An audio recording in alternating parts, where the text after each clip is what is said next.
नमस्कार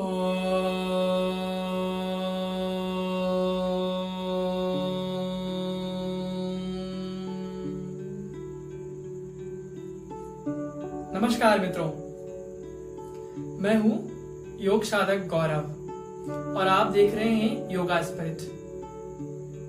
आज हम बात करेंगे भ्रामरी प्राणायाम की।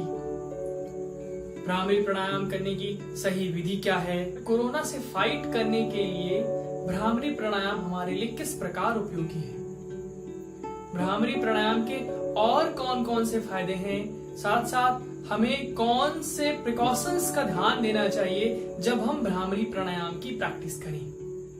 तो आइए शुरू करते हैं।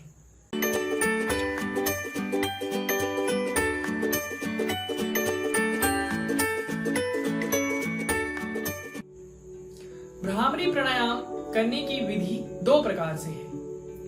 पहले विधि में लोग अपने कान को इंडेक्स फिंगर से बंद कर देते हैं ताकि बाहर से कोई आवाज उन्हें डिस्टर्ब ना करे। उसके बाद वो लंबी गहरी सांस भरकर सांस को छोड़ते हुए भ्रमर के समान यानी कि फीमेल बी के समान आवाज निकालते हैं। ये एक वाइब्रेशन होती है जो आपके पूरे शरीर में एक रेजोनेंस क्रिएट करती है, एक साउंड क्रिएट करता है, जो पॉजिटिव साउंड आपको बहुत कई तरीकों से आपको बेनिफिट करता है। दूसरी जो विधि है वह है षडमुखी मुद्रा की। षडमुखी मुद्रा में हम अपने पांचों उंगलियों को यानी कि हाथ के 4 उंगलियां और एक अंगूठे को अपने चेहरे पर इस प्रकार रखते हैं। अंगूठे को कान पर, पहली उंगली को अपने स्क्रू पर, जो मिडिल फिंगर है उसको आई कोर पर, जो रिंग फिंगर है उसको अपर लिप पर नाक के नीचे, और जो लोअर यानी कि छोटी वाली उंगली है उसको लोअर लिप पर रखते हैं। उसके बाद उसी तरह लंबी गहरी सांस भरते हैं, सांस को छोड़ते हुए भ्रमर के समान रेजोनेंस वाली वाइब्रेशन वाली आवाज निकालते हैं। आप दोनों में से किसी विधि को अपनाकर इस प्राणायाम का लाभ उठा सकते हैं। कोविड के समय में एक और विधि पॉपुलर हुई है, वो है कि बिना किसी हाथ के प्रयोग के आप भ्रामरी प्राणायाम का अभ्यास करें। वास्तव में भ्रामरी प्राणायाम का जो स्पेसिफिक बेनिफिट मिलता है वो इस साउंड की वजह से मिलता है, ना कि हाथों को चेहरे पर रखने के, कान को बंद करने से मिलता है। जो हमारे योगिक लिटरेचर है उसमें जो वास्तविक विधि दी गई है वह विधि भी बिना हाथ के प्रयोग के मात्र साउंड क्रिएट करने के, साउंड ओरिजिनेट करने के, साउंड को सांस को छोड़ते हुए वाइब्रेशन क्रिएट करने के बारे में दी गई है। तो आप किसी भी विधि को करके आप कर सकते हैं। आज हम जो अभ्यास करेंगे वो इंडेक्स फिंगर से कान को बंद करके करेंगे। तो आइए एक बार अभ्यास शुरू करते हैं। आप किसी भी आसन में बैठ जाएं, आपकी कमर सीधी हो, कोशिश करें आंखें सहजता से बंद कर लें। इंडेक्स फिंगर से कान को बंद करेंगे, ज्यादा पुश नहीं करना अंदर की ओर, बस इस तरह बंद करें कि बाहर की आवाज आपको डिस्टर्ब ना करे। लंबी गहरी सांस भरें, सांस को छोड़ते हुए मेल बी के समान आवाज निकालेंगे। चलिए शुरू करते हैं।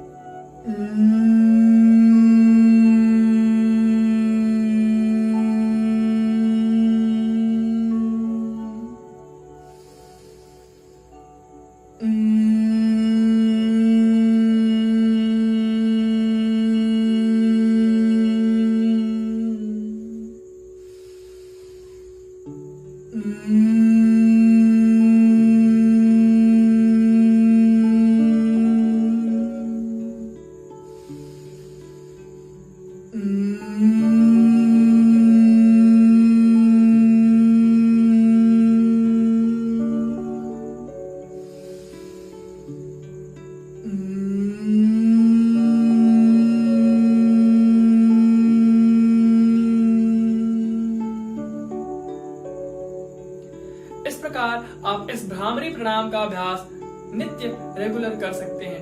ध्यान दें कि जो सांस लेने और सांस छोड़ने का जो रेशियो है, यानी कि जो पूरक और रेचक का रेशियो है, वो कम से कम 1:2 तो होना ही चाहिए। यानी अगर 10 सेकंड में आप सांस को भरते हैं तो कम से कम 20 सेकंड आपको लगने चाहिए सांस को छोड़ते हुए।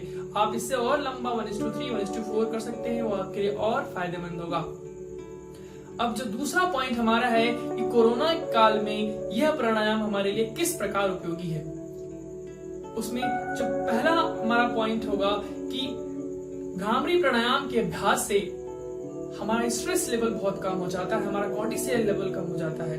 यदि आपकी बॉडी में कॉर्टिसोल लेवल कम हो जाता है तो आपकी इम्यूनिटी बूस्ट होती है, और यदि आपकी इम्यूनिटी बूस्ट होती है तो यह प्राणायाम कोरोना की लड़ाई में बहुत ही लाभप्रद साबित होगा।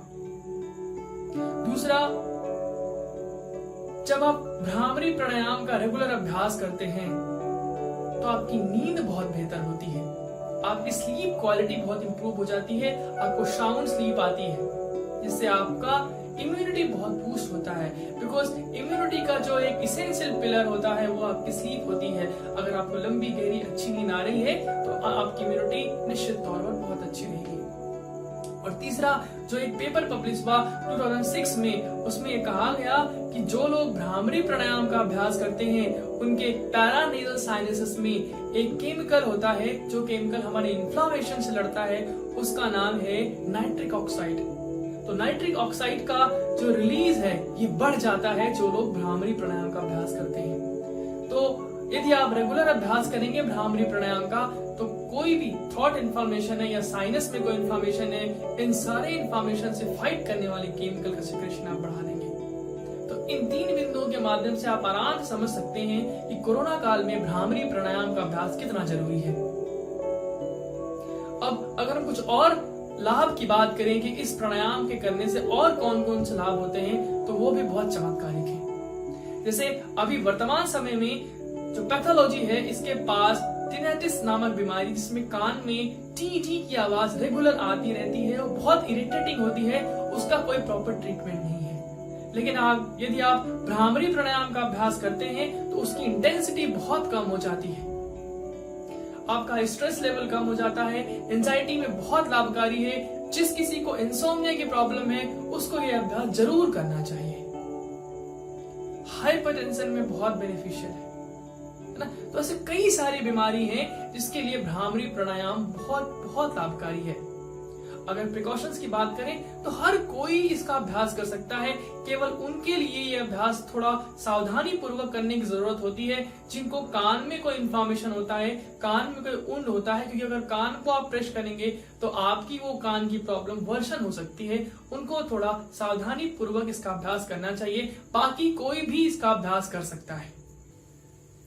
यदि आपको यह वीडियो अच्छा लगा हो तो यह वीडियो आप अपने फैमिली मेंबर्स को, अपने फ्रेंड्स को भी शेयर करें, उन तक पहुंचाएं, सोशल मीडिया के माध्यम से पहुंचाएं, ताकि वो भी इस प्राणायाम का अभ्यास कर सके, थोड़ा मोटिवेट हो सके और कोरोना से लड़ने के लिए खुद को तैयार कर सके, अपनी इम्यूनिटी को स्ट्रांग बना सके, मजबूत बना सके। क्योंकि अगर हम साथ मिलकर कोरोना से लड़ेंगे तो कोरोना जरूर हारेगा। भारत जीतेगा, भारत जीतेगा। जय हिंद, जय भारत।